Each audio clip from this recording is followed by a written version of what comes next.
Topper platform এবং team অ্যাটলাসের আয়োজনে কক্সবাজারে অনুষ্ঠিত হয়ে গেল একটি বিশেষ রোবোটিক্স সেমিনার। শনিবার সকালে শহরের পাবলিক লাইব্রেরির শহীদ সুভাষ হলে এই ভিন্নধর্মী সেমিনার আয়োজিত হয়। এতে কক্সবাজারের বিভিন্ন স্কুলের শতাধিক শিক্ষার্থী উৎসাহের সাথে অংশগ্রহণ করে এবং কক্সবাজারকে ঘিরে রোবোটিক্স সম্পর্কিত তাদের অভিনব সব আইডিয়া উপস্থাপন করে।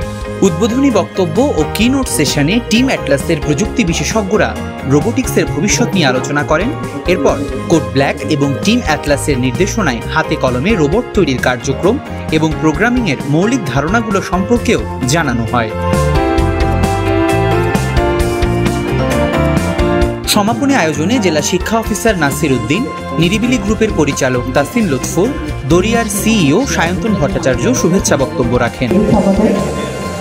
News desk, TTN।